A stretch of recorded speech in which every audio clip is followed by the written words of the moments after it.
Bonne fin d'après-midi, tout le monde. Ce soir, développement majeur concernant la guerre dans la bande de Gaza. Le Hamas se dit prêt à libérer tous les otages et même à céder le pouvoir.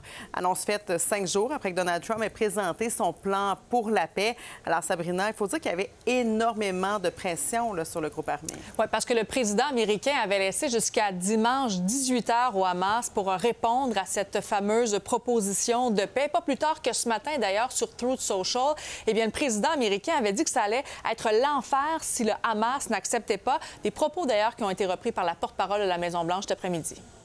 I think the entire world should hear the President of the United States loud and clear. And Hamas has an opportunity to accept this plan and to move forward in a peaceful and prosperous manner in the region. And if they don't, the consequences, unfortunately, are going to be very tragic.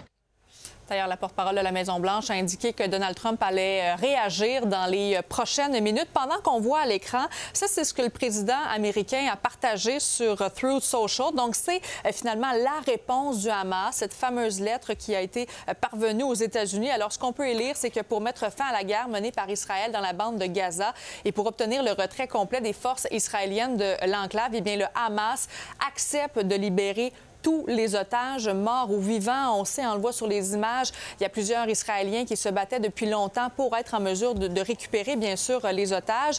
L'organisation aussi islamiste a indiqué qu'elle était prête à céder l'administration de la bande de Gaza, mais à un organisme indépendant composé de technocrates palestiniens.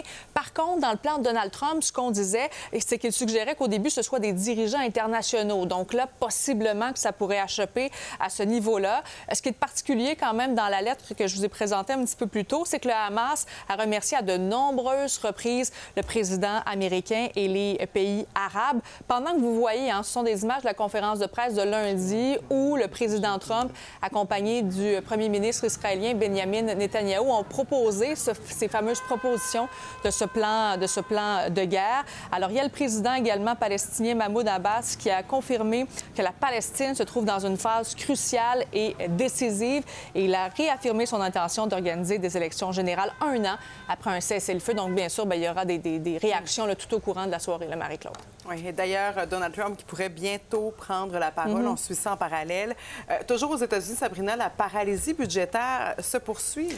Oui, parce qu'il y a eu un 4e vote, en fait, cet après-midi du côté du Sénat et finalement, ça a été 54 voix contre 44. Simplement vous dire, pour que ce soit donc adopté, il faut qu'il y ait donc 60 votes pour être en mesure d'adopter la résolution. Les républicains contrôlent 53 des sièges. Ce qui achoppe, c'est l'augmentation des subventions d'Obamacare.